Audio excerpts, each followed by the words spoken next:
আসসালামু আলাইকুম ওয়া রাহমাতুল্লাহি ওয়া বারাকাতুহু। এ পর্বে আমাদের আলোচনা সূরা সাবার পঞ্চম রুকুর দ্বিতীয় পর্ব। আলহামদুলিল্লাহ ওয়াস সালাতু ওয়াস সালাম আলা রাসূলিল্লাহ ওয়া আলা আলিহি ওয়া সাহবিহি আজমাইন, আম্মা বাদ। আউযু বিল্লাহি মিনাশ শাইতানির রাজীম। বিসমিল্লাহির রহমানির রহিম।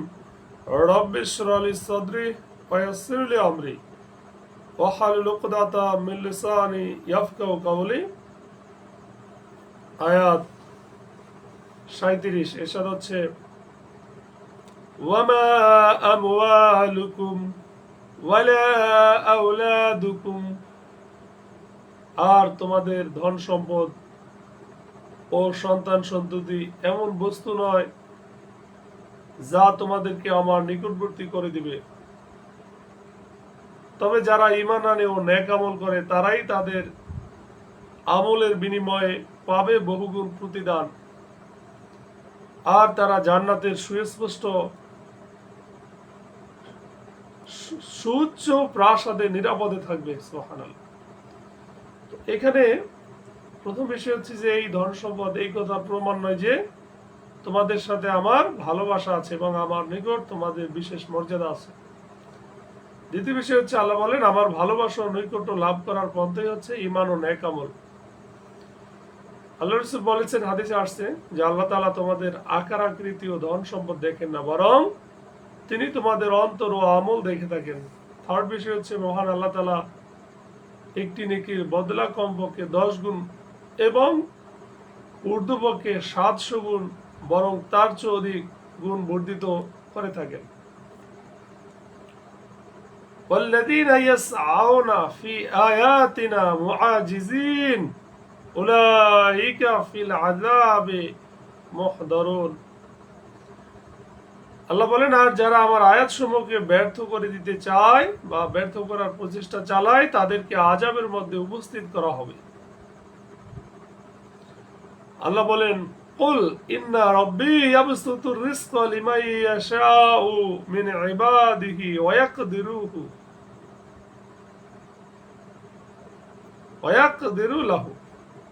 আল্লাহ বলেন, হে নবী আপনি তাদেরকে বলুন, নিশ্চয়ই আমার রব তার বান্দাদের মধ্যে যার জন্য ইচ্ছা রিজিক প্রশস্ত করেন এবং সংকুচিত করেন। আর তোমরা যা কিছু আল্লাহর জন্য ব্যয় করো তিনি তার বিনিময় দেবেন এবং তিনি উত্তম রিজিক দাতা। অর্থাৎ অতএব তিনি কখনো কাফেরকেও অনেক ধন সম্পদ দেন, কিন্তু কি জন্য?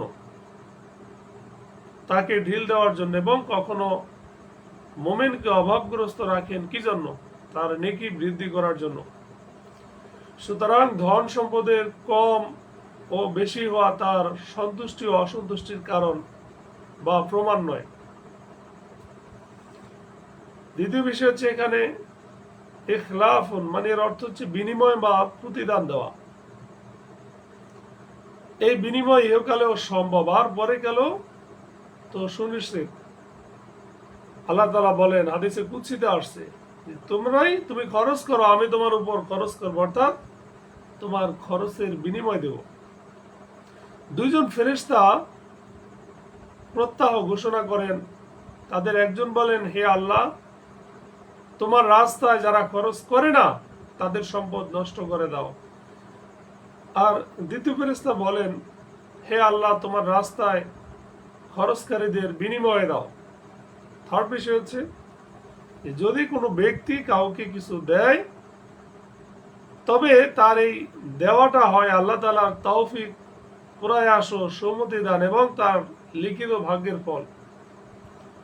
প্রকৃতপক্ষে দানকারী কারো রুচিদাতা নয়।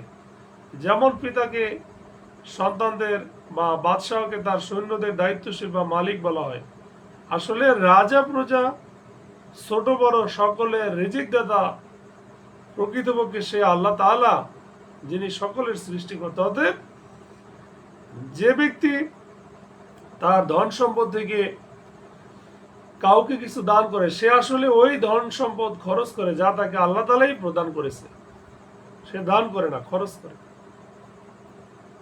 আল্লাহ বলেন ওয়ামা ওয়ায়াউমা ইয়াহশুরুহুম জামিআন, আর স্মরণ করুন যেদিন তিনি তাদের সকলকে একত্রিত করবেন, তারপর ফেরেশতাদেরকে বলবেন এরা কি তোমাদেরই পূজা করত?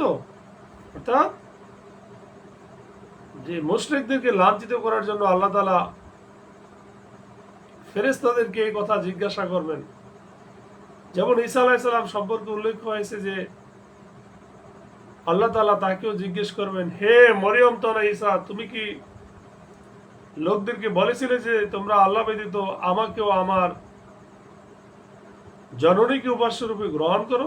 ঈসা আলাইহিস সালাম বলবে, তোমার জননীকে, অর্থাৎ তুমি মহিমান্বিত, যা বলার অধিকার আমার নেই, তা বলার জন্য আদৌ শোভনীয় নয়। অর্থাৎ কোন নবী আল্লাহ ব্যতীত অন্য কারো ইবাদত করার জন্য দাওয়াত দেননি। ক্বালু সুবহানাকা, তারা ফেরেশতারা বলবে, হে আল্লাহ আপনি পবিত্র, মহান, আপনি আমাদের অভিভাবক। তারা নয়, বরং তারা জিনদের পূজা করত, এদের অধিকাংশই তাদের প্রতি ঈমান রাখত। অর্থাৎ এই ফেরেশতাগণ ঈসা আলাইহিস সালামের মতো আল্লাহর পবিত্রতা বর্ণনা করে এই ব্যাপারে সম্পর্কহীনতার কথা প্রকাশ করবেন এবং বলবেন যে আমরা তো আপনার বান্দা এবং আপনি আমাদের অভিভাবক, ওদের সাথে আমাদের কি সম্পর্ক? দ্বিতীয়ত জিন বলতে শয়তানকে বোঝানো হয়েছে, অর্থাৎ এরা আসলে শয়তানের পূজারী, কারণ সেই তাদেরকে মূর্তি পূজা করাতো এবং তাদেরকে পথভ্রষ্ট করত। আয়াত 42, ফালইয়াউমা লা ইয়ামলিকু বা'দুকুম লিবা'দ, ফলে আজ তোমাদের একে অপরের কোনো উপকার কিংবা অপকার করার ক্ষমতা কেউ রাখবে না। আল্লাহ বলেন, আর আমি জালেমদের উদ্দেশ্যে বলবো, তোমরা আগুনের আযাব আস্বাদন করো যা তোমরা অস্বীকার করতে। প্রথম বিষয় হচ্ছে, পৃথিবীতে তোমরা এই ভেবে এদের ইবাদত করতে যে এরা তোমাদের উপকার করতে পারবে, তোমাদের জন্য সুপারিশ করতে পারবে এবং আল্লাহর শাস্তি থেকে তোমাদেরকে রক্ষা করবে। দ্বিতীয় বিষয় হচ্ছে, যারা সীমালঙ্ঘন করেছিল, এই জালেম বলতে গায়রুল্লাহর উপাসকদের বোঝানো হয়েছে, যেহেতু শিরক হলো সবচেয়ে বড় সীমালঙ্ঘন, সবচেয়ে বড় জুলুম।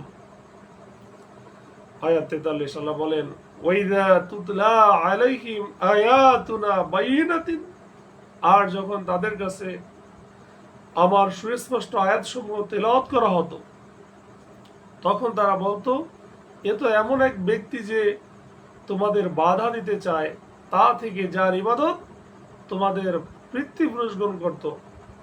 তারা আরো বলে, এটি বানোয়াট মিথ্যা বই কিছু নয়, নাউজুবিল্লাহ। আর কাফেরদের নিকট যখনই সত্য আসে তখন তারা বলে, এ তো কেবলমাত্র এক সুস্পষ্ট জাদু।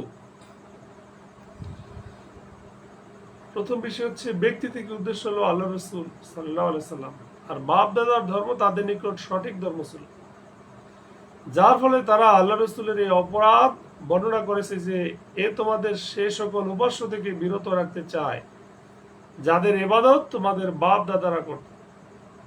দ্বিতীয় বিষয় হচ্ছে, কোরআনুল কারীম, কোরআনকে তারা তৈরি করা, স্বরচিত বা মন গড়া এবং আল্লাহর প্রতি মিথ্যা অপবাদ বলে আখ্যায়িত করেছে। কাফেররা কোরআনকে প্রথমে মন গড়া, মিথ্যা বলেছে এবং স্পষ্ট জাদু বলেছে। আয়াত 44 আল্লাহ বলেন, ওয়ামা আতাইনাহুম মিন কুতুবে, আর আমি তাদেরকে কোনো কিতাব দেইনি, ইয়াদরুসুনাহা, যা তারা অধ্যয়ন করত, এবং হে নবী আপনার পূর্বে তাদের প্রতি আর কোনো সতর্ককারীও প্রেরণ করিনি।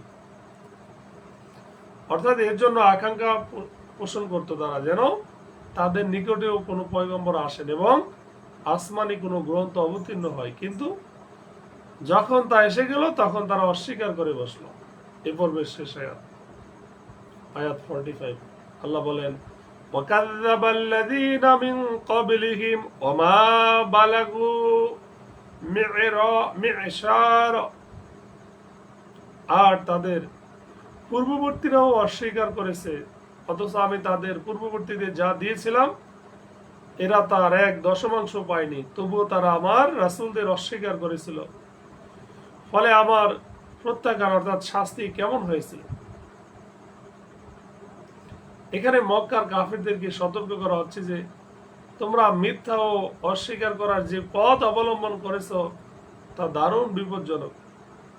তোমাদের পূর্ববর্তী উম্মতরাও সেই পথ অবলম্বন করে ধ্বংস নিশ্চিহ্ন হয়ে গেছে, অথচ তারা ধন সম্পদ, বল ও শক্তি এবং বয়সের দিক থেকে তোমাদের থেকে অধিক ছিল। এমনকি তোমরা তাদের 10 ভাগের 1 ভাগও পাওনি, কিন্তু তারপরেও তারা আল্লাহর শাস্তি থেকে রেহাই পায়নি।